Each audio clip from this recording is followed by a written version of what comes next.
have mercy. Look at how the time goes. And welcome everybody to this episode of the Coming Home podcast with John Allen. Today, my guest is my good friend Babek Nemati.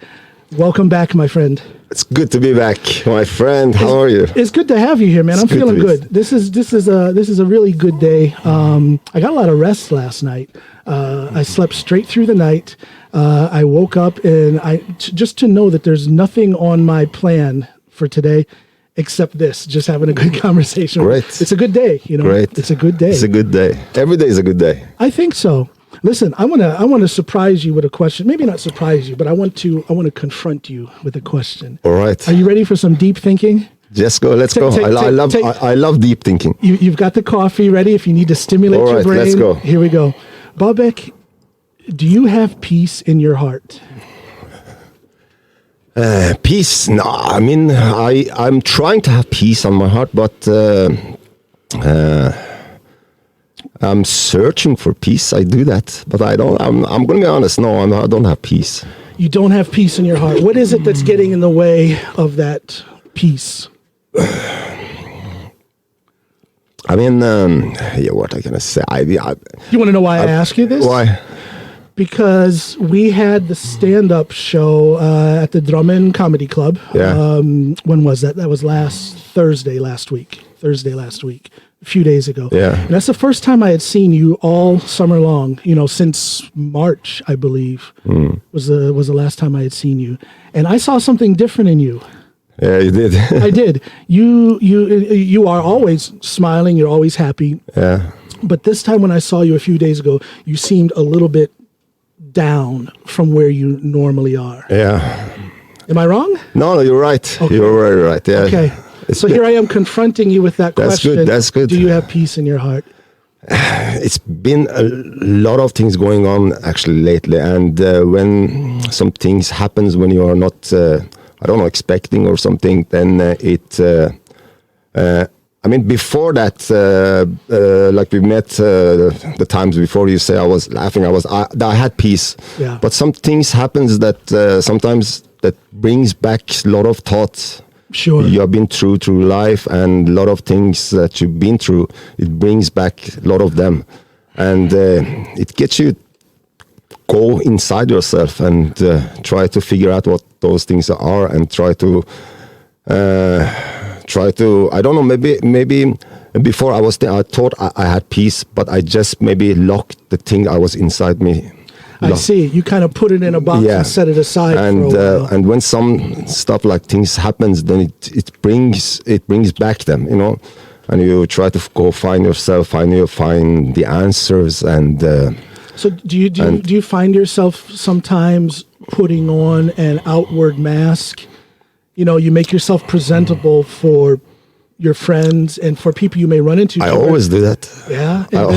But under that mask is the true conflict. I always do that. Yeah. That is, I mean, I go through stuff that sure. I have this thing, I never talk about things. I go carry them for myself. And do you think that's good? No, I don't think so.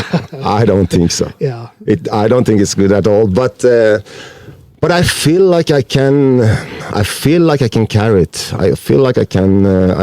Because the thing is that most people don't care. That's true. Most people don't care. So you have to just find a way just to fight it yourself or handle it yourself. Sometimes even good friends, and it can be disappointing at times, even though we understand that most people don't care, but sometimes someone who you consider a good friend, and they ask you, how are you doing today? And exactly. You kind of know that they don't really. Yeah, I always say, I have this thing inside me. When somebody's asked me how, I always had this thing inside my head. Don't ask me how I'm doing if you not care. It's like, and that is exactly why when people ask me how's it going, I always said it goes as it should. It goes because I've heard you answer that before. Actually. Yeah, it is because life has good, life has bad.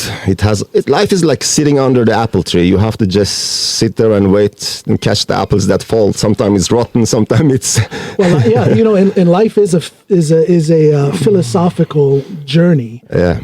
And in that journey, it's a lot of introspection, and intro meaning within oneself. yeah. So maybe some of these feelings, some of these thoughts, some of these struggles that we have as individuals, it's not meant to share with people. Exactly. But then again, maybe if we were to share some of those things with people, it would lighten the load, and maybe that good friend or that person you're in a relationship with might have an answer that you otherwise would not have found out about. Sometimes it's the thing is that I'm saying, okay, it's not good. It's not good to go carry it inside yourself. Sometimes it's good to just put it out and get it out and talk it out. But even the person is not caring. It's good to just get it out, and that is the problem. That are there people who were actually just be listening without, I don't know, judging, or without feeling sorry or feeling I don't know, that you're complaining or something like that? You just listen. You just let me just put it out there and let it go. Just listen, I don't know. Maybe I'm, I know a lot of men, especially, they get this macho thing where they start feeling, hey, I've got my troubles, but I can handle this. I'm tough enough to handle this. And maybe they are tough enough to handle it. But again, sometimes maybe opening up and sharing the struggle that you're going through, it just might make it easier. I'm capable of squatting 350 kilos, but when I train, I may only train with 300. Yeah. And so you don't always have to max out on your emotions either. No. You know what I mean? I know. Yeah. Dr. John is speaking. Dr. John is speaking. But you see, I see, like, for example, I always go around smiling and joking and everything. Yeah. That is my therapy. Yeah. That is the way I handle. I mean, everybody has the way they go through pain or through the hard times. That is my therapy. Joking around and joking around is one thing, but more directly, is there any therapeutic aspect to your stand-up comedy? But boy, am I putting you on the spot? No. That's good. I love it. Babek came here. He wanted to relax. He thought it was going to be an easy conversation. No. I love this conversation. It's good. And I'm actually really impressed and really surprised that you noticed that last time we had a stand-up, and you noticed that, because not a lot of people do that. I saw it almost right away. Yeah, you did that. Yeah, before you even started your routine, I saw it almost immediately when you walked into the venue where we were all performing. Yeah. So, and and I care enough to ask. Yeah, that is what I'm impressed. That says a lot about you. It does. That's my mother's fault. She's the one that raised me to be like this. She did. You was also raised by a queen. Yeah. Yes, I was. Yeah. Hi, Ma. And I know she's not listening. She's one of those old-fashioned people. She doesn't have a cell phone, a smartphone. She doesn't have internet, no laptop, nothing. So she's not going to hear this. So someone in the family who's listening, tell Ma. Yeah, that's enough. No, but like I said, I've been, sometimes things happens. I mean, it's not, 3-4 weeks ago, I lost a very close friend. Say his name. Give that brother some. Misak is a really nice guy, big-hearted. I didn't know him personally like you did, but I ran into him very often. In fact, I didn't even know his first name until he passed away, and I saw the notice in the newspaper. But that young brother was one of the nicest people I've ever met in my life. He was. Every time I saw him, he had a handshake or a hug. Yeah, he was really, really nice guy. And he showed so much warmth and compassion. What a great guy. Yeah, it was amazing. He was shocking great guy. That he died. Yeah, it was shocking. And that is the thing that it makes you think. It makes you, but you don't know. I mean, you don't know what's going to happen tomorrow, and why are you going? I mean, God willing, I'm going to live to over 100 years old, but you just don't know. You don't know. And it's good to have an awareness of that. I don't think you should be afraid of death, but you should always have the awareness that you can go at any time, or your loved ones can go at any time, and you have to be prepared. Yeah, you have to be prepared. And that is what I see that. Okay, you're going. people are going and bothering about so much. I'd say bullshit. let's say bullshit, and they are bothering about that and thinking about it. Just you don't know what's going to happen tomorrow, so why care about this and that? I mean, just Hey, I have a little. I just want to interrupt you. If you're on Facebook Live, we can hook your phone into my mixer, and they'll have better sound. Oh yeah, you want to do that? Let's do that. Here, let's do this. I'm learning, people. You're learning. The first episode I had with Babek, I believe you were the very first episode I had. It was the first, and the sound was awful. But see now, John, your host has gotten things like. Oh no, it's not. It's not working. You don't take that. It's no problem. What kind of cheap phone do you have? Let's say that. I don't. You have an iPhone, probably, yeah. I have an iPhone. Yeah, I'm an Android guy. And you know what? You're one of those gay people, yeah. You know what? I was Android all the way for all years up until maybe 2 years ago when I bought this. But again, this is 2 years old. I don't even know what it's called. I don't get into all that technical stuff. I just need a phone that works.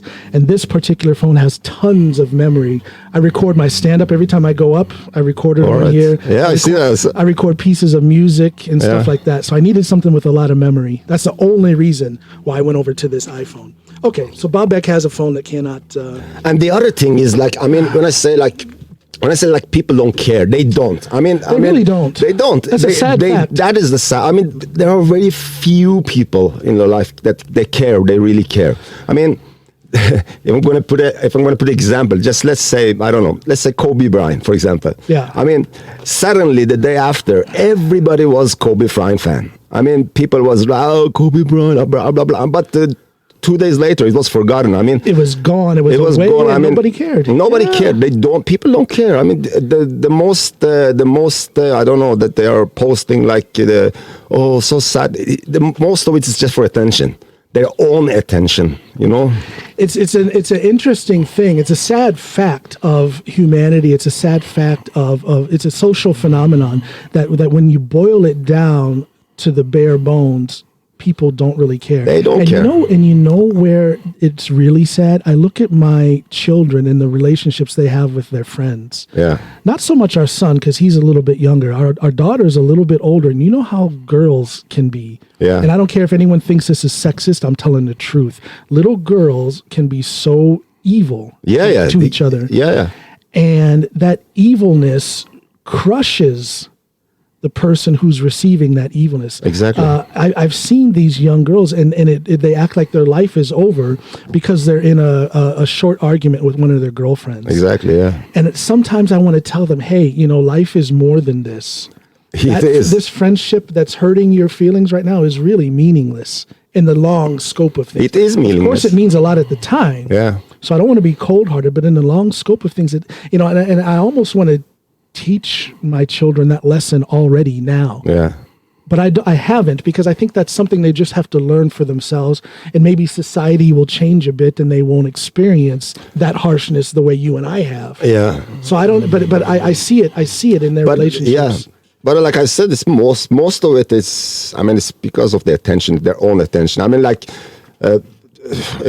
we was talking about Kobe Bryant. Do you see they are posting the selfies of them? Do you think they're just trying to be cool? Do you think it's that social media thing? Yeah, it's the social media thing. They want to be cool. I cared about Kobe. I cared. Oh, Kobe Bryant. Yeah. Hashtag I'm crying on myself. He was a very good football player. Bitch, she was a bad basketball player. You don't even know who he was. You don't even know who he was. Yeah, exactly. I'll tell you one thing that surprised me. Well, not surprised me, but one thing that I was less aware of about Kobe Bryant was the relationship that he had with his daughter. Yeah. And how good of an athlete she is, and how he supported her so much. Yeah. And that really came out after his death. And that kind of told me, you don't really know. You don't know. You don't know these celebrities. You can have that respect for them, and you can be entertained by them, but you don't really know what's going on in their life. No, you don't. Yeah, no, I of course it was sad, but I'm so glad I did not jump on the bandwagon of doing the Kobe selfies, the Kobe tribute and all that stuff. The other thing, like before that, it was this guy, Norwegian Ari Ben.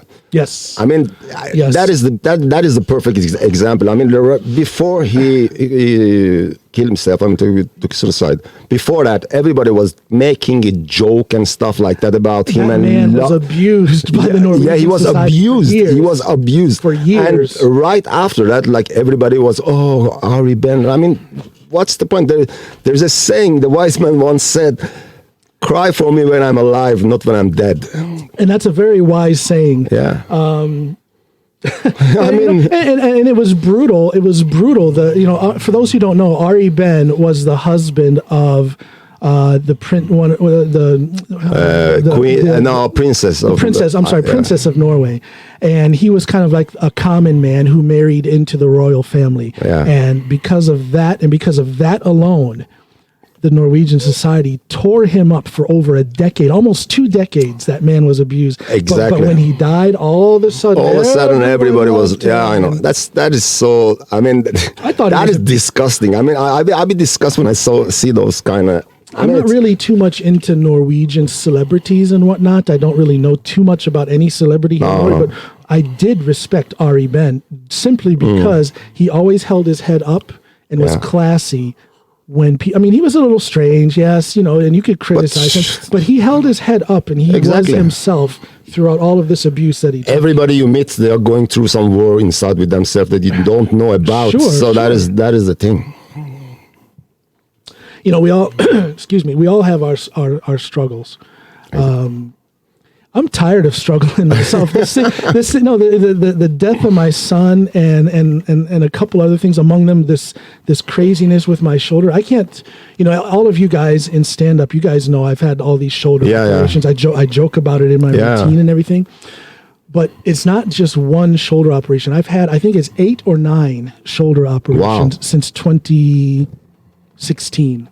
8 or 9. That's like roughly 2 operations a year since 2016. And I'm walking around constantly in pain, and it's to the point where it's there I am on an Android. There phone. You are on an Android phone. There you are, big guy. Do I look like Stevie Wonder on steroids? What was I saying? Yeah, so I'm up there trying to, and it's a distraction. Because it hurts so much. It's a distraction in my day-to-day life. It's a distraction when I'm up on stage trying to do my stand-up, and I'm tired of that struggle. I'm tired of thinking about my son and trying to deal with that. So I have made a conscious, I'm sitting here talking about it now, but I actually had made a conscious decision to not talk about my pain, not talk about losing my son, not talk about any struggles, just put my struggles aside verbally. I'm not going to voice it to anyone and see if that changes my level of comfort, my level of happiness. Just by not talking about it, kind of doing what you say, try to tough it out on my own and just internalize it. Yeah, but you see that, the more you talk about it, it's like a law of attraction. The more you talk about it, the more you. So you see, it's a fine line, because I truly believe that expressing it, that's why I put these things in my stand-up routine, because I believe that expressing the pain that I'm going through helps me to deal with it. Yes. But at the same time, I also believe in what you're saying. When you vocalize it, you manifest it in reality. So maybe I should stop talking about it. But struggle is good. Struggle is a positive thing. It makes it is a positive thing. It makes you stronger. It does. Yeah, and as long as you're learning, as long as you. It's a process of learning. It's a process of becoming stronger mentally, emotionally, and it's a process of maturing. I'm 51 years old, but I can still be even more mature, even more. Oh, thank you. Black don't crack, baby. Black don't crack. Brown will stick around. Brown will stick around. No, so it's a never-ending process of growth and maturing. Yeah. You agree? Yeah, I agree. Yeah, totally. Yeah. Oh, wow, look at that. Hail is falling. Look at that. Wow. We're outdoors, people, out on my porch. That is the energy. Of what we're talking about. It's so strong. Come here, Snoop. Come on with that. Yeah, see, we talk about energy and nature responds. Nature responds. Thank you. Where you guys are leaving? Okay. Yeah. Just talking briefly with Snoopy. With Snoopy, the famous Snoopy. She's a legend. I'm so glad she's not there when I'm talking about her on my stand-up routine. She don't like it, no? No, actually, she loves it. And everything I say there has at some point or in some form or another been tested on her. All right. Here at home. That's okay. So I've been teasing her since the first day I met her. That's why I call her Snoopy, because I told you this story. Yeah, you told me. So I've been teasing her since the first day I met her. So it's only natural that me teasing her falls into my stand-up routine, and she likes it. She doesn't mind. She hasn't killed me yet. That makes it natural, actually. Yeah. No, I have a goal. I have to make her laugh at least once every day. Laughter is good. It's good. It's the cement that holds the bricks of our relationship together. Laughter, absolutely. Laughter is. Wow, do you guys hear that? Starting now. It's no problem. Out on my porch in a tent. We are in Norway. This is Norway. This is Norway. This is Norway. This is Norway. I see you wearing an M&M t-shirt there. Yeah, I'm a big fan. It's been like my sock. I appreciate Eminem's talent. Obviously, he's talented. Yeah. For a white guy to break into the rap game the way he did. There's other white rappers, but there's no white rapper who broke in the way he did. So I recognize his talent, but I must say I'm not familiar with his music at all. No. I don't know. Rap has just never been a music genre that I've... His music is like... It's really deep. I mean, he tells a story of his own struggles, doesn't he? Yeah, he does, and that is what I like about it. You see how I tied that together? Yeah. Our struggles, his struggles. Yeah. Everybody's going through a struggle. That's true. Struggle is universal, and I guess what I can say I'm proud to have the struggle that I have had, especially since my son passed away. I have those struggles, but I think I'm tackling it in a positive way because that's important.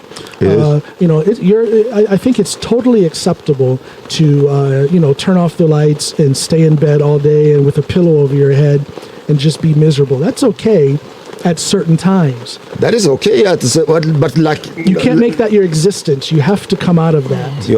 But like you need to do that as well. You need, but the thing is that if you're going through a hard time, just take a night, cry it out, let it out. The day after, I do that. I can go, sure, and I just get it out and by myself.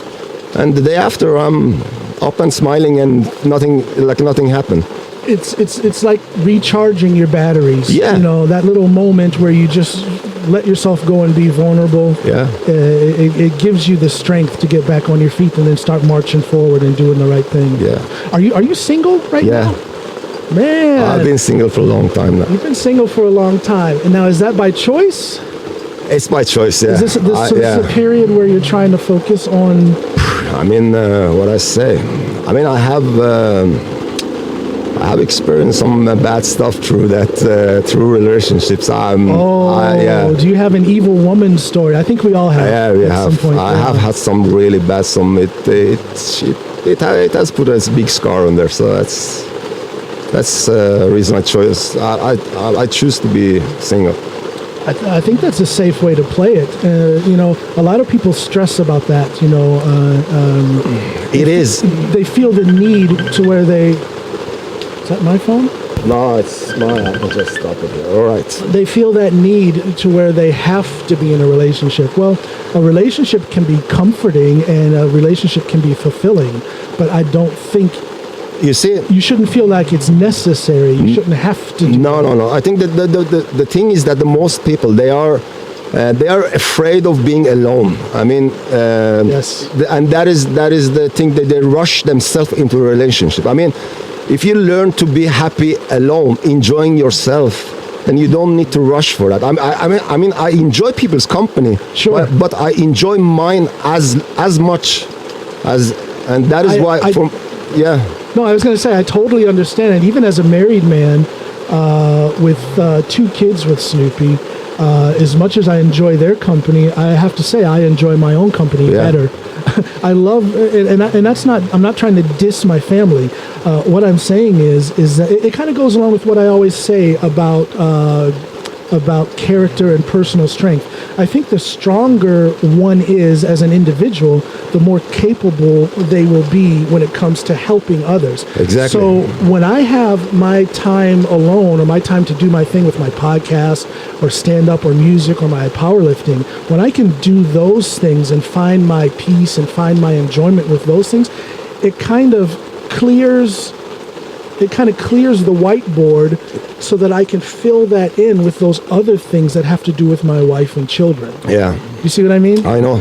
I see. So That it's, is. it's you should, I think a lot of men feel guilty because they have their own thing that they want to do on their own, and they always feel like they're being forced back into the family situation. Yeah.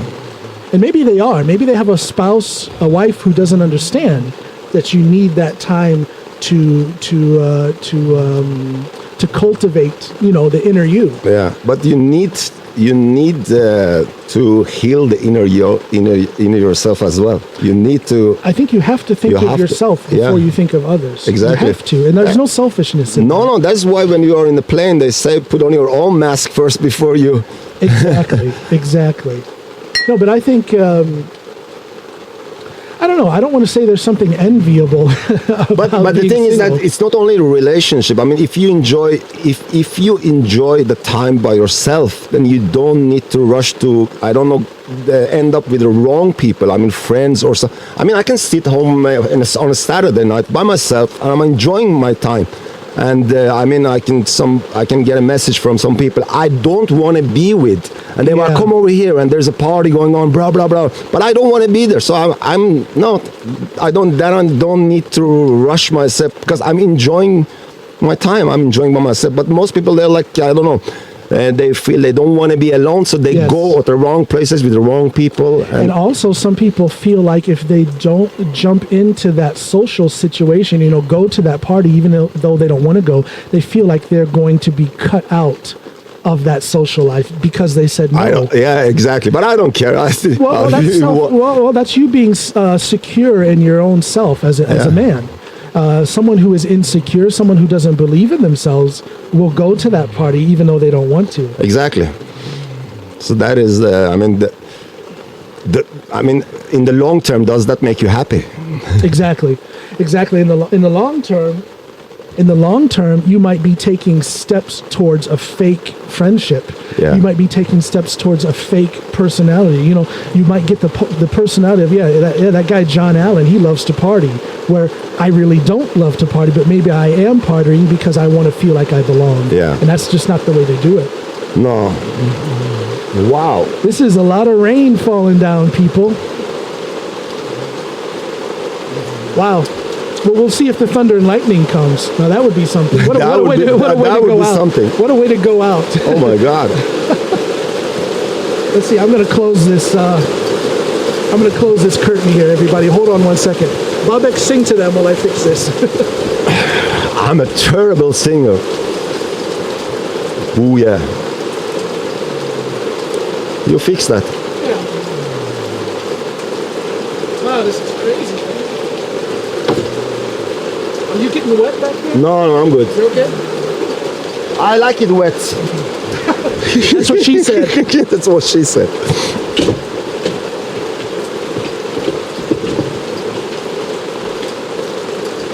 You also got a great lighting there. Yeah, that's a heating lamp. Yeah, I know. It also gives good light at nighttime. No, this is real comfortable to be sitting out here. In the evening. It's nice, really nice. And we have our grill behind you there. We'll grill and then sit here. Yeah. Okay, this is a very live podcast. You guys hear the rain? Very live. You guys hear the rain coming down? No, it's. I'm just glad you're here. I could see that something was different about you when I saw you the other night. You're 100% right. But this has been a crazy, crazy, crazy summer, and I wonder if the fact, the coronavirus and people being isolated and not being able to have the kind of summer that they want, I wonder if that brings extra thoughts of stress, of worry. The summertime is a time for enjoyment, so maybe the problems that we do have get covered up a little bit with normal summer activity. But see, now we're not having normal summer activity. No, we are. But I mean, a lot of people see 2020 as, I don't know, as a bad year. But I mean, it is part of nature. I mean, it is. It is. It is. So, I mean, I think it's been good for the environment, for the. Well, it's been. There is a positive thing in it. I think so. I'll tell you this. I can remember the difference from last summer to this summer when it comes to birds here in the city. I hear a lot more birds singing this summer than I did last summer. And, you know, people who take walks out in nature are saying that they're seeing more moose, more deer, more different kinds of wild birds and stuff. So I wonder if this lessening of human activity has led to more activity in nature, more healing in nature. I don't know if you noticed, but I noticed the air quality here in Drammen is better. Is better, yeah. Much better. I mean, I'm a real believer in when it comes to the nature. I mean, the nature is like my religion. That is my religion. I mean, do you like to camp? You were out camping a few days ago. Yeah, I love camping. Where were you then? We was. You know Solbergelva? Yes. Yeah, up in the hills up over in there. the hills there. It was really nice. And there are no connection. I mean, zero internet connection, zero mobile. There is zero. And that's the good thing about living here is you go up in the hills like there, and it's like maybe, you know, if you drive, it might be 15 minutes from here. Yeah. If you walk, it could be a good hour and a half walk, and then all of a sudden you feel like you're, you know. You're in the middle of nowhere, literally. I mean, we was up in the hills, and then it's like when you pass through a certain zone, it's like you're leaving the world behind you. Yes, yeah, literally. Yeah, you did that, and it's like it's amazing.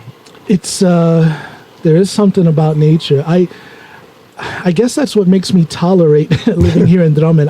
I don't like living in the city, but when I do want to get away, it's just, you know, it's a few minutes to drive. We park the car, and then we can walk, and we're gone. And I love that. It's and you was in like this TV God Morgen Norge. Yes, I was. Yeah, that was good. That was pretty. Thank you. That was. I'm still trying to process that experience. That was. Have you ever been on TV like that for anything? Yeah, I have been in some crazy stuff, but it was. It was. I don't know how to put words on it, man. It was just I don't know. It was very real. It was really in my face that it was a step up as far as getting. But that's huge, man. That is good.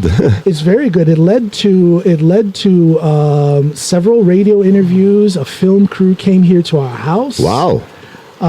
For a different TV station, for NRK. It led to a couple of interviews back in America in newspapers. Somehow they heard about. Wow, that's great. Stuff. That is great. And it led to, I bet I doubled the number of downloads and listeners to my podcast also because of that. And it also motivated me. It motivated me quite a bit when it comes to focusing more on what I'm doing, both as an artist and as a podcaster. I want to do something bigger with this podcast. I think there's something I could do in radio. In radio, yeah. And not necessarily here in Norway either. But the radio would be great, man. That would be a 100% live. Yeah, you know, or even pre-record something, and then sell it in syndicate to some sort of radio station. But there's opportunities like that all of a sudden have appeared in front of me since I was on TV like that. I was wearing a tie. Yeah, I saw it on Facebook. I saw the picture and stuff. I never watched television. I never watched TV. No. I very rarely watch Norwegian television. Sorry, TV2, but thank you for putting me on. But I never. I mean, like, I think I haven't watched the news the last time I watched some news or read a newspaper. I never do that. I mean, it was maybe a year ago. I watch the news from time to time. Well, how do I say this? I don't really watch the news, but I do follow the news online because I like to keep track of what's going on. I like to, it also helps me decide what guests to have on my podcast. Exactly. If there's something interesting happen, I'll try to get someone who knows something about that on my podcast. but I don't live by the news. Some people live their life according to what's happening on the news. Yeah. We could look at this thing, the tensions between Iran and the United States.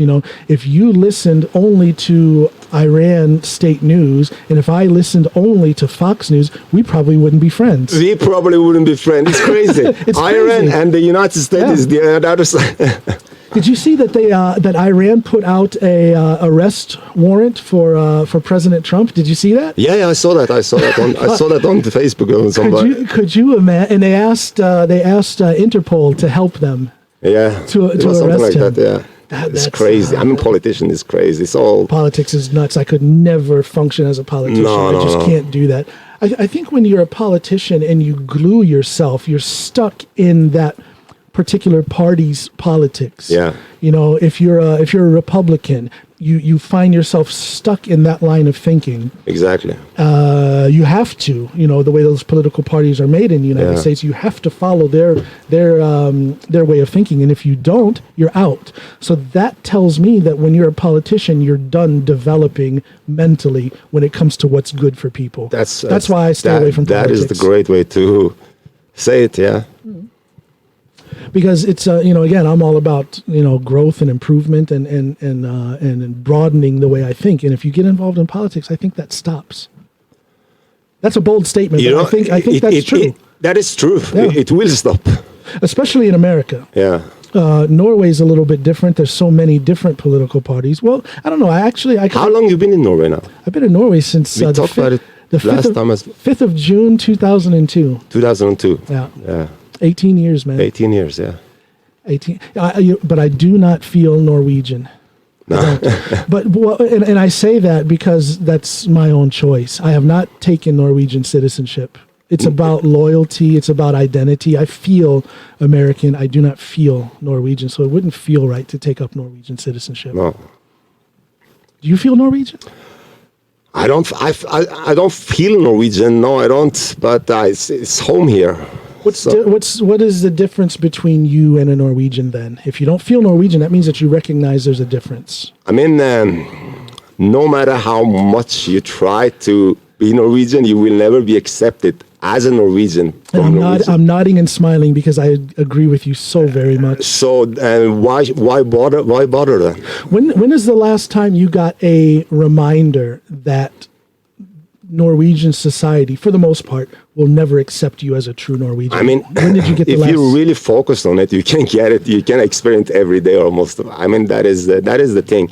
It is. I mean, the thing is that when you meet some Norwegian, they say hi to the Norwegian guy for first time. The first question that always came up is like, "Where you from?" Yes. Where you from?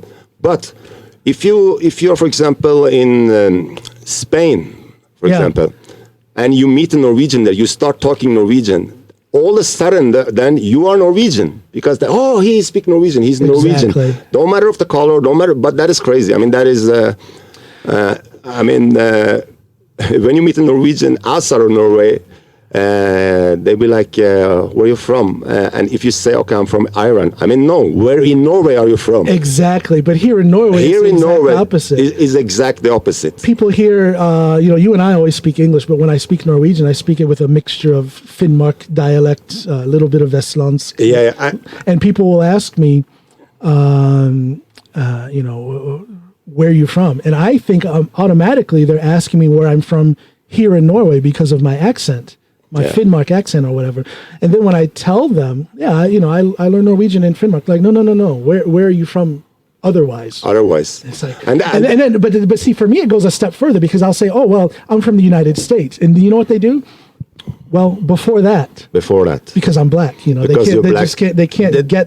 That is just a stupid mentality of people. It is so stupid mentality. I mean, why do you think I start my stand-up when I say, like you see, I'm not from here. Yeah. And then everybody's quiet. I'm from Conrud. Yeah. And then start laughing like that is not accepted. Yeah. Exactly. Come on. What? Exactly. No, it's, and I love living here. Don't get me wrong. I love it here. No, I love it here. I'm very comfortable. I've been quite successful. My wife and kids are doing well. But I just feel like I'm visiting. Yeah. I feel like I'm a long-term visitor. I feel you. I feel you. Yeah, I feel you. It's like spending the night at someone, and you need a glass of water, and you don't know if you should ask them to get it for you, or if you can just open the cupboard and get it yourself. Yeah. That's how I feel about living here in Norway. Yeah, but that is Norway. I mean, if something negative happened, then they will put it out. That What do you mean? I mean, for example, if something criminal happens in some farm and somebody doing, you see it on the media, and he was from this and this country and blah blah. But as fast as there is something good, like for example this Madcom group, Norwegian group, the Madcom. I remember. Yeah. You know, that is the thing. But that is, I mean, that's what they do, and it's like, you know, if you know, you're originally from Iran, you're a Norwegian citizen, you speak perfect Norwegian, you're, as they say, integrated into the Norwegian society. And if you do something wrong, they'll be like, oh, that damn Iranian, you know, why? Exactly.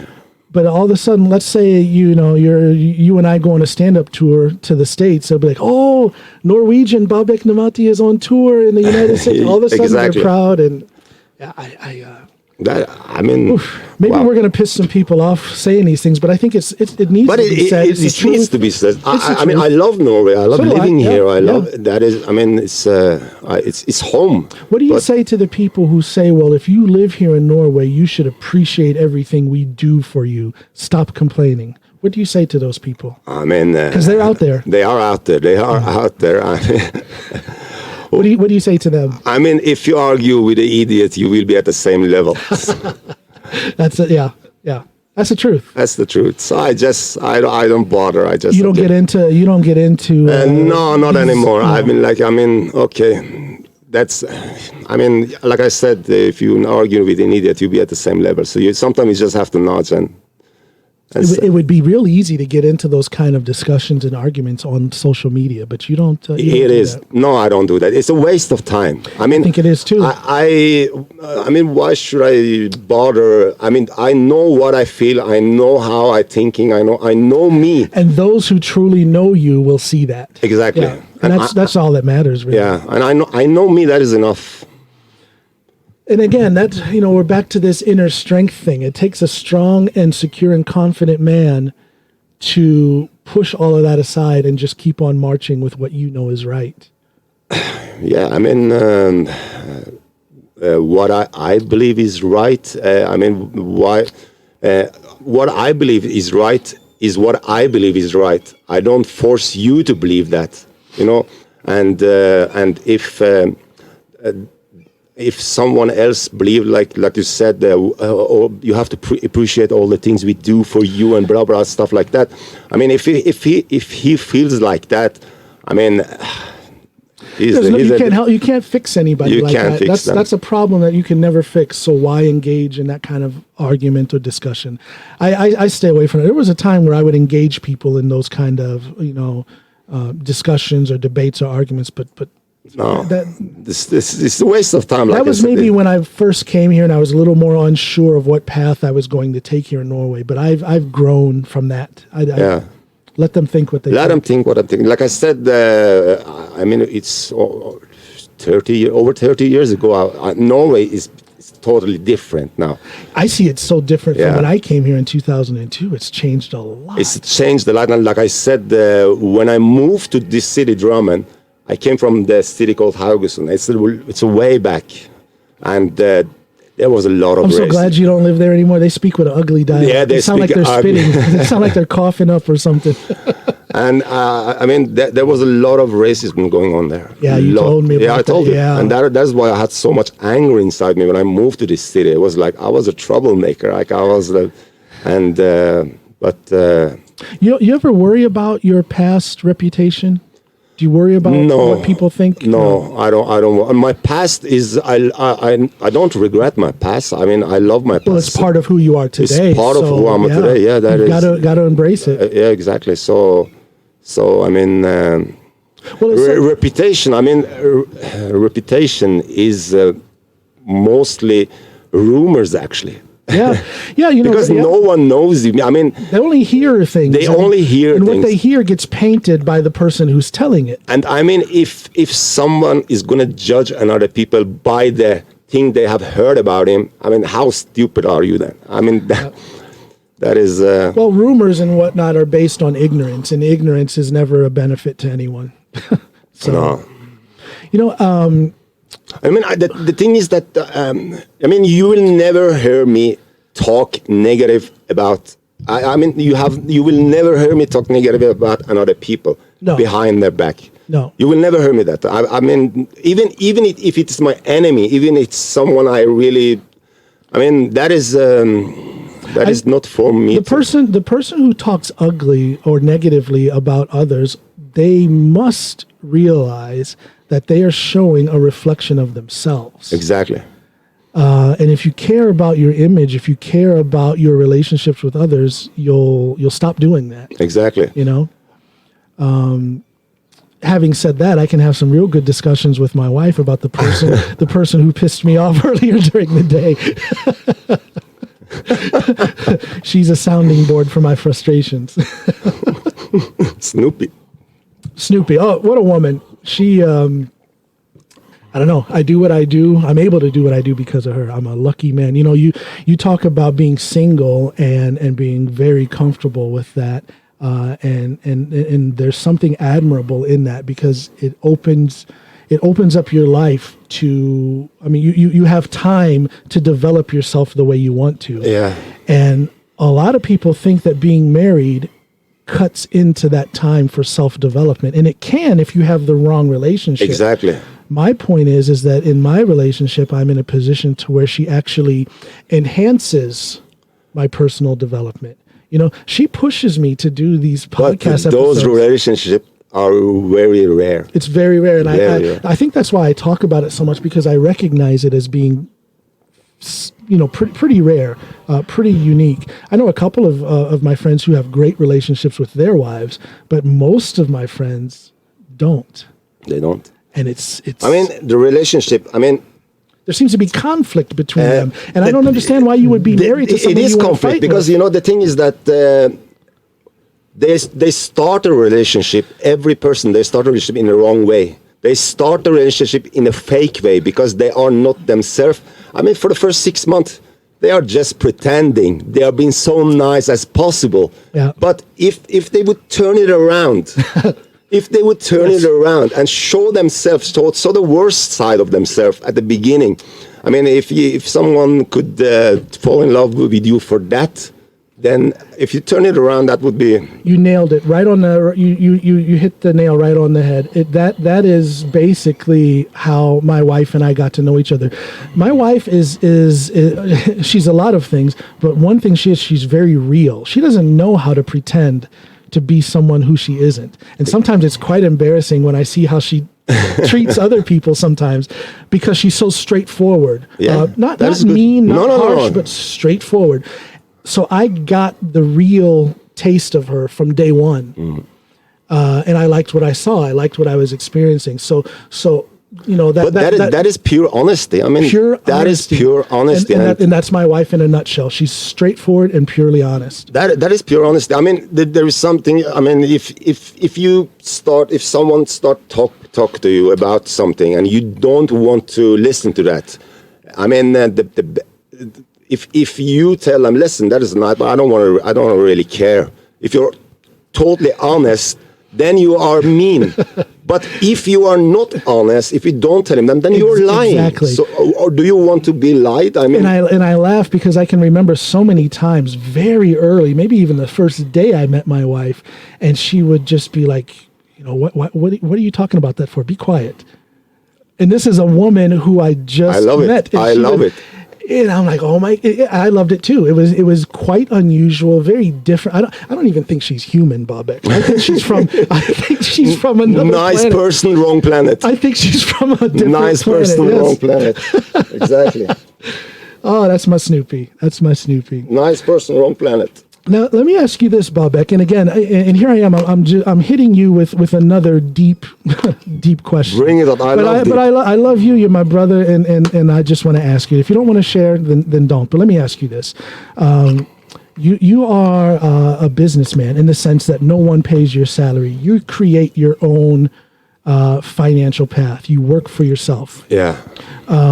What are you doing in these Corona times to generate income for yourself? Yeah, I mean, right now I've been doing network marketing. I mean, I always loved the idea that that's a freedom to be able to just do whatever you want. That is pure success. I mean, that is, okay, it's not always my financial is well. It's not, but I can't put it as long as I don't become desperate. I don't want to go have a boss over myself. I want to be my own boss.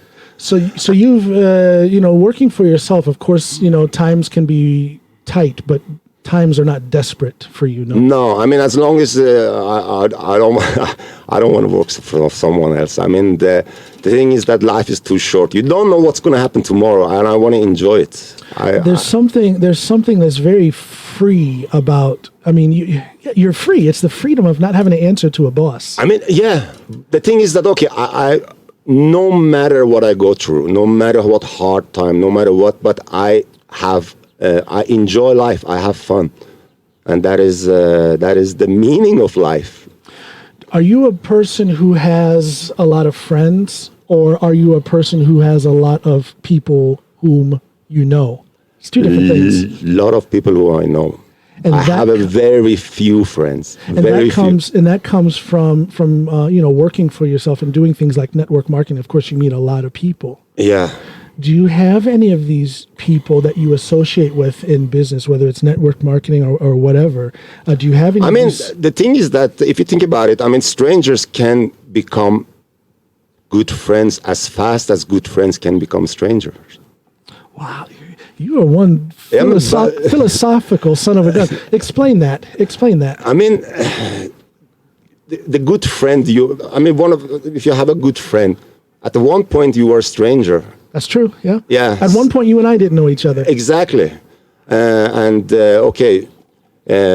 If I'm just want to meet someone and talk to them, I mean, if you're 100% yourself, the opportunity is there for you to become a friend as well. Sure. I mean, it's nothing. I mean, good friends can become a stranger also as fast. People can drift away. Yeah, they do that. A lot of that. But at the same time, I have friends. In fact, one of my best friends, songwriting partner of mine, Henning Remme.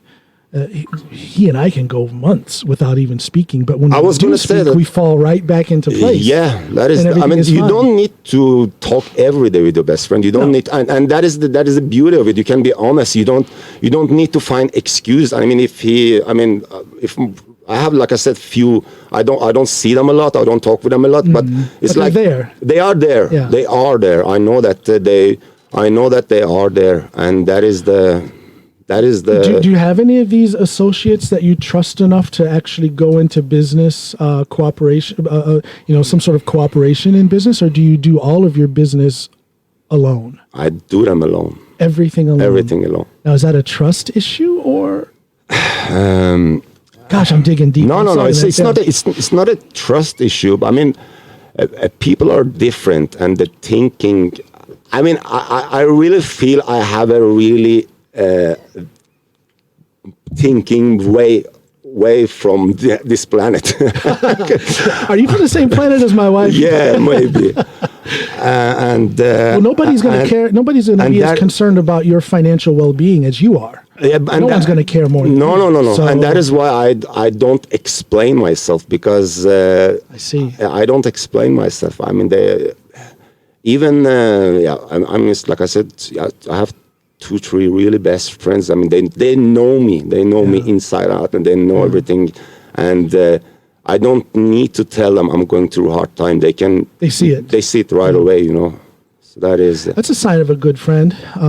You see someone struggle. We can see people struggling, but if we don't really know the person or we don't really care, we're not going to address it. But if we see someone struggling, they're a true friend, we truly care, then we will address it. Yeah. Yeah. That is, and as long as you know they are there, that's enough. Oh, the rain stopped. The rain is stopped. Blue sky. Do you see that? Yeah, I see blue sky behind. This is crazy weather here. There's a song coming up, and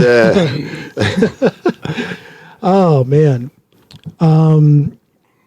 I don't know. What else are we going to talk about? We've been talking for 55 minutes. Is that long enough? 55. Seriously? 55 minutes. Oh my God. Time goes. Time goes. That is the thing about time. You never get back. When it's gone, it's gone. I like. We were talking earlier about celebrities and how it's kind of fake when people act like they really care. I'll tell you one celebrity who passed a few years ago now, and it really affected me, was when Prince died. Yeah, Prince. Yeah. I've been a fan since he started in 1978, his first album. And he always had such a philosophical way of thinking of things. He was very deep thinking, and he made some deep statements throughout his life. And one thing he was consistently philosophical about was the concept of time. Yeah. And I remember he was getting interviewed, and he said the interview asked him how old he was, and Prince said, "Well, they say I'm 40." They say I'm 40. He says, but I don't remember when I was born, so I have to take their word for it. They say I'm 40, but I just act like that is true deep. That is deep. It's very deep. And he says, so I act like each day is the first day of my life. Exactly. If you get caught up in this thing of time, he says, I don't count birthdays, which causes me to not count days, which causes me to not count time, and therefore I am not a prisoner of time. I like that. I love that. I love that. And I understand that. I'm paraphrasing. He said it a little bit different, but that was the basic. That's such a good way of looking at it. That is amazing way to look at it. That is the very good way. I mean, I don't. People are so into age and time, man. And one good thing that I've used social media for is it's helped me to get in touch with old friends from high school. Yeah. Because when I graduated high school when I was 18, I left that environment and I didn't really have any contact with anyone. But since then, with Facebook and whatnot, I've gotten in touch with some of my old high school friends, and so they're the same age as me, 50, 51 years old. Some of them are 52, and I see them consistently writing things on Facebook about, now that I'm getting old, I feel so, and it's like, why do you put that on yourself? But the thing is that who has put that in their head? I mean, exactly. It's the society. Yes. It is the. Who said you can't do this when you are at this age? Who says that? I mean, I remember when I was a kid. I can very clearly remember when my mother turned 30. Yeah. And I was thinking, oh my gosh, Ma's getting old. 30, right? Yeah. And then I can remember when she turned 40. I'm like, when is Mom's health issues going to start popping up? 40, that's so old. Yeah. And then I remember when she turned 50 and 60, and now she's 72. And it's a matter of perspective, because, when I was a teenager, I thought 30 was old. But then when I became 30 isn't far from old. I remember my grandmother being in her 50s. My grandmother. Yeah. And that's my grandmother. I remember thinking how old she was when she was 50-something. And here I am, 51. Am I going to label myself as old? Am I going to perceive my life as on its way in a decline? Why would I do that to myself? Why would you do that? Why would I do that to myself? Why would you do that? That is so limiting. But that is the society. That is the way society is built. That when you are at this age, you have to do this. When you are at this, society is what it is. But nothing says that we have to follow the parameters that society puts on us. No one said no. You don't have to do it. But you don't have to do it. Sadly, most people do it. I'm gonna set another squat record in powerlifting. I'm gonna do that. I'll probably be 52 when I do it. I'm gonna do it. Yeah, do it. Go for it. And I love it when people say, "Be careful, John." Be careful. Oh, yeah. No. I'm not gonna be careful. And you don't get anywhere being careful. Even Mike Tyson is coming back. You want to talk about inspiration? What is he now? 54. 54. Yeah. Yeah. And he looks. I don't know how he would do up against another top heavyweight, but he looks like he can handle it. He looks like he can handle it. Look at his footwork. Look at his quickness and power. And that is 54 years old, 53, 54 years old. Yeah. There's no limits. There's no limit. There's no limit. So the one thing is sure, I will never lose the child inside me. That is the thing. That is what I promised myself, because it's important to have that. Another thing that Prince always said, as an adult, don't be childish, but be childlike. Be childlike, I mean? yeah. That's such a deep thing. You know, you cannot lose that playfulness with life. You can't lose that optimism. That's one of the things that attracts me to you as a friend. You are eternally optimistic.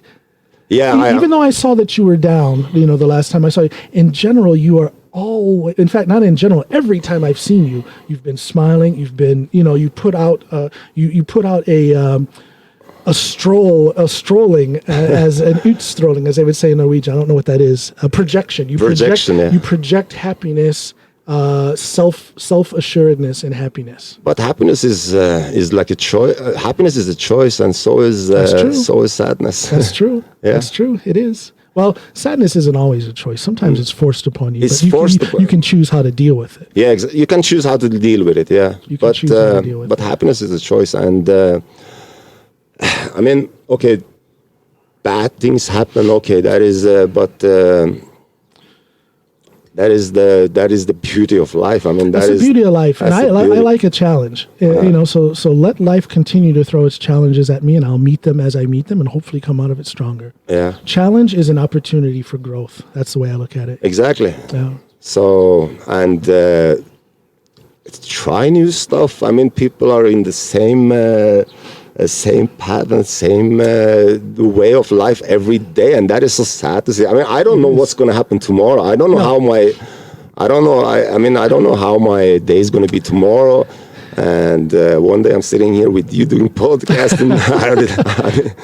Let me ask you this: what's coming for you when it comes to stand-up? Let me back up a little bit. Yes. Last week when we were on stage, now I was uncomfortable because I was trying out new material. It was a small crowd. New material means a little bit of a struggle to formulate it properly. Yeah. And we had such a long layoff before that. It was a long. How did you feel on stage? I mean, I was the last person on. Yes. I was the last person, and I had some new stuff I was going to try, but I saw the audience. Reaction, The crowd was really tough. Did you see that couple? They were sitting right in the front, and the lady was on her cell phone, and the guy was talking. They were having their own conversation, and they did that for about the two artists that came on before me, and then all during my set, those two sat there talking about other stuff, and it's so. I mean, that is so stupid. And one other thing is that the laughter is a good medicine for you. I mean, you know, it is a good medicine, and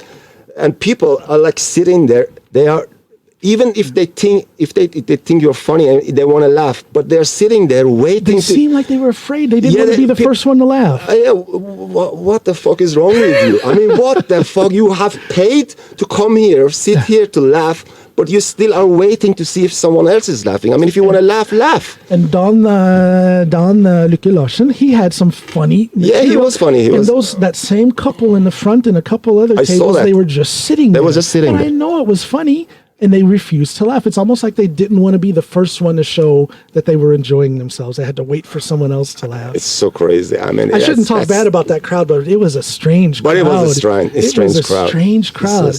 But when things don't go well for you, when you do a stand-up act, how do you feel? How does that affect you? I like it. I like it when I bomb. It's a learning situation. It's a learning situation. And I know, okay, this material didn't work. And then I can go back and listen to it. If I would have said it this way, then they would have understood. Exactly. Or whatever. So I like that process. How do you feel? I mean, I love that process. I don't care about it. I tried it. I mean, that is the same thing about the last time. I mean, I was going to start, and I saw that everybody was struggling. And I started to put out some new stuff. And I said, no, this is not working. And I was down from before. And I said, okay, just let's get through it. And that was a veteran move. If I had been more of a veteran, if I had been more used to stand-up, I would have just disregarded all of my new stuff and just stuck to the old stuff that I know worked. Exactly. But that's, live and learn. That is live and learn. But, I mean, the thing is that, okay, at least you are up there trying. I mean, Absolutely. you're up there trying. Because I have a solid goal about what I want to do with my So stand-up. if someone on the audience is going to judge you for that, I mean, you are the way ahead of that person, actually. Exactly. I can pretty much guarantee that there are some people who are out there in the crowd who are there because they want to do stand-up. They want to do stand-up. They haven't dared to take that step yet. They don't dare. Because of they are too much busy in their head thinking about what other people couldn't. Exactly. Of course, I want the audience to be pleased, but I'm in this mindset. I have been since I started, to where I expect that some nights it's going to suck. Some nights I'm going to bomb because I'm trying new things. I'm trying to find my style.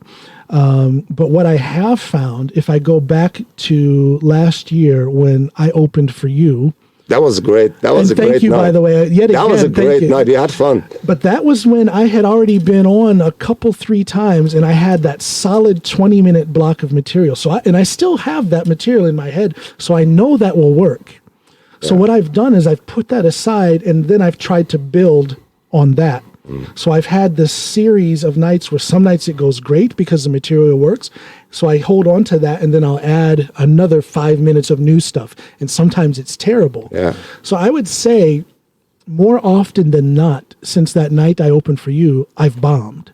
But that's only because I'm stretching myself out there and using new material. You have to do that. I think you have to. You have to do I think that. you have to be fearless. You cannot be afraid and do stand-up. No. You have to stretch yourself out. You have to do and it. go into unknown territory. Be fearless. Yeah, absolutely. Be fearless. But and I'm asking you about this because we had talked about, this summer you and I should have been out doing some shows and stuff. But then here comes the Corona thing. But we will do that. I want to come back to Iran and the United States together on the tour. I want us to put together your material in mine, and then add some sort of concept and play on this America-Iran thing. And because my whole plan has been set back a whole year now because of this summer with Corona and not being able to do stand-up. My goal was to travel around with you this summer and do 20 minutes with you. And then in December, I wanted to film a 1-hour solo show for myself. But not being able to practice, I've pushed this whole thing back. Maybe I can do the warm-up for you then. Well, and that's exactly what I like to do. You and I have a summer series where we're opening, I open for you all summer and just work on my material. And then when the 1-hour time comes in December, you would open for me, do about 20 minutes, and then I would do 45 minutes to an hour. That's my plan. So I don't want to abandon that plan. I just want to push it forward. And maybe have a goal of not this coming December, but next December. But I mean, if it just sit together and make some stuff about this Iran and United States things, there's a lot of material. It's a lot of material. There's a lot of material. It's a lot. Yeah. I think it's so sad. At least on the American side, I see the propaganda that's being put out by places like Fox News. And I allow people are allowed to have their opinion on the Iranian government. Actually, you and I probably share a lot of opinions about the Iranian government. Yeah. But I'd like to get underneath that and address the whole issue with the Iranian people. Because I've never met anyone from Iran that was not warm and loving and extremely friendly. I've never met it. I haven't met the bad guy. That is the bad thing about politicians. I mean, people judge the country. It's Iran government and Iranian are two different things. Yeah. I mean, like it's like this is like everywhere. It's not only in Iran. Well, people have their preconceived opinions about what an American is going to be like based upon what the American government is doing now. But it is, most thing is like, it's like the politician. I mean, well, like we said earlier, politicians, they kind of stop developing. they stop do thinking. that, yeah. They fall into the party line and they stop thinking for themselves. Exactly. And there's so much going on under that we don't know nothing about. So much, and there's some dark deals being made. There are some dark deals. I just think there's something humorous. There's something funny about the Iranian government putting out an arrest warrant for President Trump. That is funny. There's just something, I could imagine him Could you imagine him getting arrested by Interpol Oh my God. and being? Oh my goodness. That would be fun. I tell you what, in all seriousness, I think that guy is looking at some legal issues when he's no longer president. No. If he doesn't win this time, or if he wins this time and then at the end of his next term, Yeah. I do believe he's going to be looking at a lot of legal issues. Yeah, It's going to be a very interesting time. It would be, and if he win, I mean, I think he's don't gonna. say it. Don't even say, oh. He's gonna give. I don't think he don't care anymore. I mean, Well, the thing is, if he wins, then he has nothing to fight for to be re-elected. He's been elected. And how old is he now? And he's like 72 or 3. yeah, and it's he gonna do as he wished he want to do. Gosh, yeah, because the only thing that's holding him back, if he's being held back, is his worry about being reelected. It is, but I'm gonna say he's gonna have. I mean, you're gonna give the guy credit for he actually made it that far. There is a certain sick genius about that man. It is. He did make it. He did make it, and that is crazy. But the thing is he didn't make it because of any credentials that he has. He made it because he was very good at fooling a large section of America. And this is, and I don't care if people are offended by me saying that. If you voted for that man, you voted for him based on a whole lot of trickery and lies and manipulation from that man. But he don't care. He doesn't care. He don't care. He doesn't care. And that is the positive thing. That's not a negative thing. That's ballsy. You have to applaud him for that. You have to a certain degree. There's a sick genius in what he has done, and my jaw hits the floor. The balls of this guy to say some of the things he says and do some of the things he don't does. care. No, he really doesn't. Care. He don't care. And that is crazy. That is crazy. So what's your plans for today, Babek? When we wind this up and you go further out there into the now bright and sunshiny blue skies of Norway, I'm gonna do. It's been. I'm gonna put on some work. I'm gonna work on my team. I'm building a team now, my networking, and I'm looking for some new peoples, and it's going pretty good. I mean, the thing that I'm doing right now is like. I don't know. Not so many people see the idea, but I see the idea. You presented it for me, but it just doesn't fit with my time. No. I know. I understand. Do you want to tell people? Go ahead. Use this to. No. It's like it's kind of teamworking. I mean, if you find someone who wants to do the same as you and he really gets you, and if you go together and. The thing is, I'm searching for another me out there. That is the thing. Yeah, I see. And I know there's another me out there, but I just have to find him. You just have to find him. Yeah. Well, there's the excitement, the search for that person. Search for that person. Yeah. Again, that element of fearlessness. You're not afraid. And that is not. It's not only business. It's like when you find that person, there can be also built a friendship, and That's something there's something attractive about multi-level marketing. My parents did that for a while when I was a kid, and they, I was just a kid, so I don't know the success of it. I don't know but I do know that they made a lot of friends that they hung out with for the rest of my time as a child. So there's an opportunity to find like-minded people and establish a friendship with them. But the thing is that I'm not expecting that everyone to get it. And the thing is that, the way like you did it, it was like I really respect that kind of, you was like, okay, this is very nice, the timing, and you was honest about it. But the thing that is really weird is how insecure people are. They don't. It's like they don't want to lose something. They are afraid of. I see. Yeah. They are afraid of missing out something. At the same time, they don't. They have this fear inside themselves to do something different. So they are stuck in the middle. It's like. Come on, give me honest answer. How hard is that? Exactly. Yeah. And it's like they want to keep you there, waste your time. At the same time, they don't want to let you go. You know, it's like it's a sad thing to see when people get in that situation where they're stuck in the middle and they haven't made a decision. They haven't said yes or no to whatever, and they're just stuck and there's no progression. And that is the challenge in multi-level marketing. That is the challenge. It's like, and you just have to sort people out. It's like it's a challenge that has to be met if you ever want to have any progress.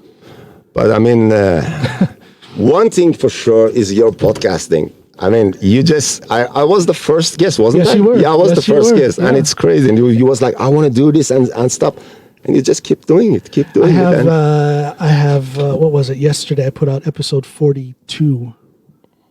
Episode 42. Wow. 42. Yeah. And then I have a pre-recorded episode coming on this coming Sunday. And then this one with you will come out, I think, on Wednesday. Wednesday next week. And people, go and check it out. Come on, you can tell them yourself. Hey, everybody. I am John Allen. Please check out the Coming Home podcast with John Allen. I'm talking to all of you on Babek Nemati's Facebook Live. You can find it at johnallenpod.com. That's JOHNALANPOD.com. That's my website. You can also find it on your podcast host of choice, whether that's Apple Podcasts, Google Podcasts, Spotify. I was on Spotify before Joe Rogan. Yeah, so if I can brag a little, I was on Spotify before. I am on Spotify, and Joe Rogan has yet to come. So I'm warming up a space for Joe Rogan. Check out my podcast first. It's available. You can also find me on my YouTube channel, John Allen, on YouTube. Everything is at my hub on my website, johnallenpod.com. But if you're a friend of Babek, I know you can be a friend of mine. I love this guy. This guy is my brother. I love him to death.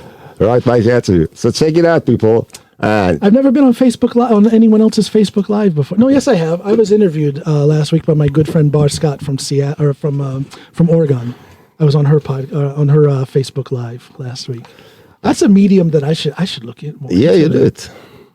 And we were talking about Joe Rogan. Man, he's doing big with this podcast. I mean, how much money is this guy's making? It's a lot. Already, they say, and this is before his deal with Spotify, they say he is making around $35 million a year.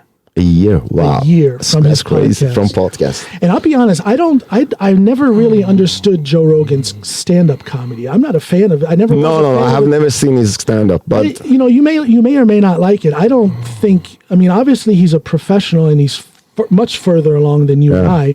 So hats off to him for that. But I'm not a fan of his stand-up comedy. I don't really care for it. However, his podcast is very inspiring to me. I love his podcast. The people that he has on there. He'll have the Weinstein brothers. What's his name? Eric and Brett Weinstein. The brothers.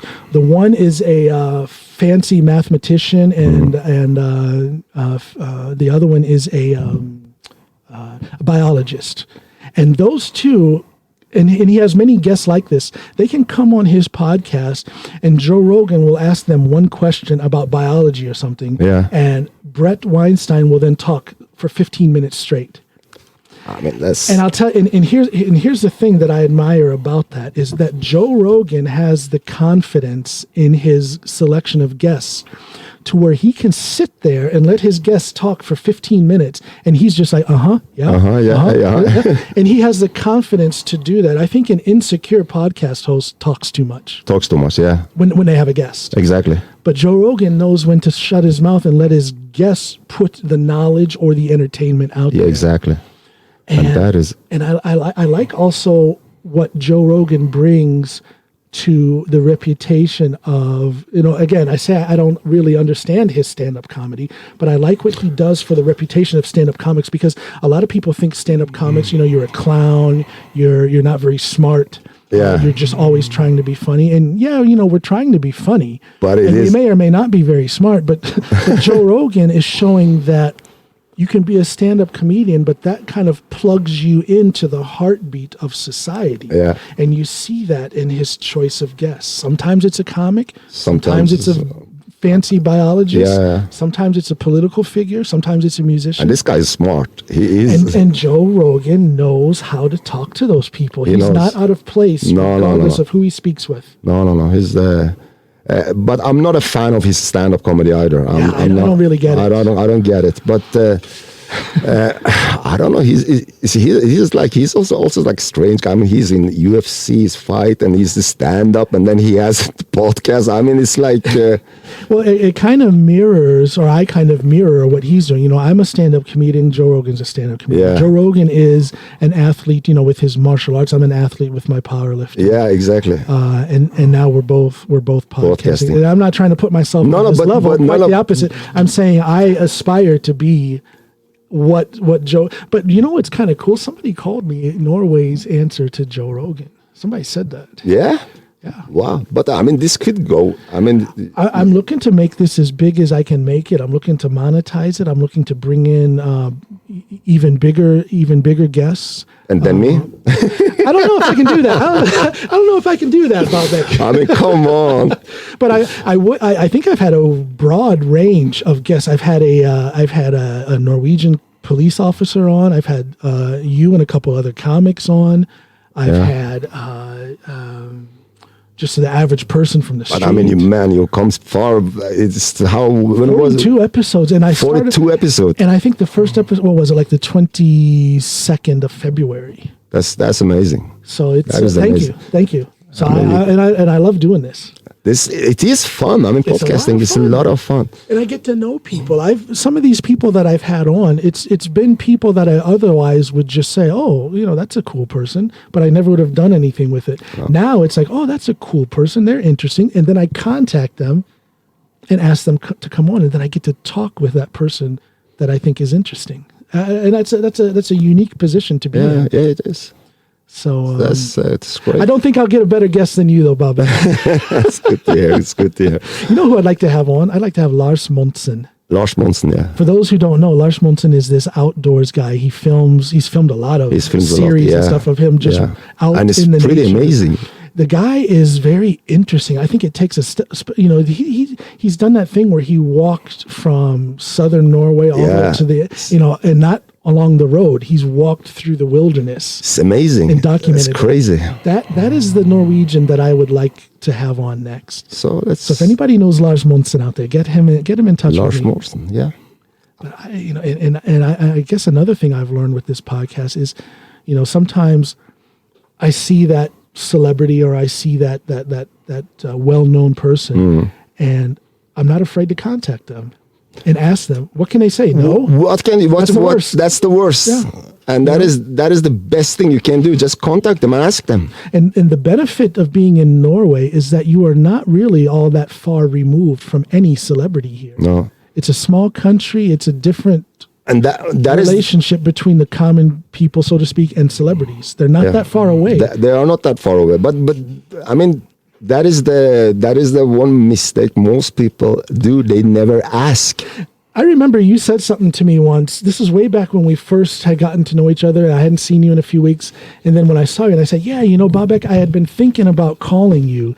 And you said, stop thinking about it and just do it. Yeah, stop thinking about it. I mean, I remember that. Yeah, you remember that? I remember that. It was like, I was thinking to call you. And I said, so stop thinking, just do it. Just do it, yeah.